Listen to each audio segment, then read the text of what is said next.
Gwen Inglis was a cycling champion. She was our neighbor. She was a wife and a sister.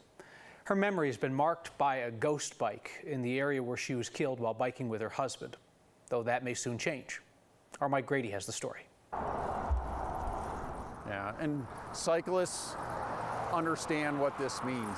Details make certain places feel special. It looks pretty good now. A white bike on the side of Alameda Parkway in Lakewood holds deep meaning for Mike Inglis. It's part of the community. Yeah. And Keith Erfmeyer. You see cyclists waving, motorists waving, all kinds of people.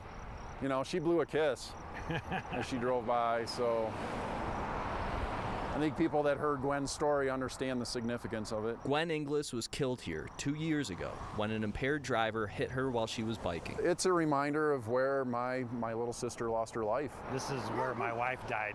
This is where we were on a ride together, and I did CPR right here. The cycling community marked the spot with a ghost bike days after the accident. This bike represents Gwen. But for some, 2 years of this memorial is too long. The city of Lakewood has asked me to remove the bike. Remove, based on one complaint to the city, that the area looked dilapidated and that the ghost bike was disturbing to walk past.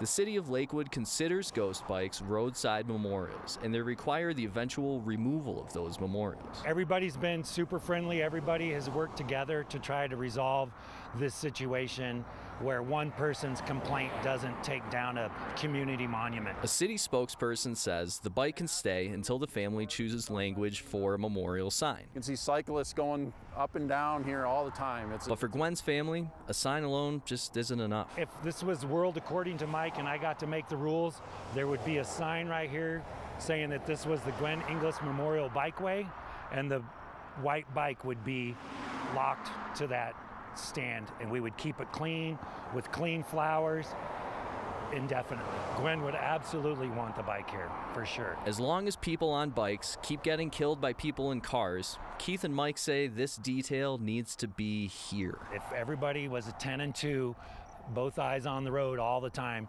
we wouldn't have white bikes representing lost individuals. You know, we'll never know the lives that are saved by something like this and someone that does take the precautions, but we'll know the ones that don't, and there'll be another white bike. For Next, I'm Mike Grady. Spokesperson for the city of Lakewood says they're not aware of any other ghost bikes in the city. There are a couple of bike advocacy groups working with Gwen's family to try and keep that ghost bike there in some form or fashion.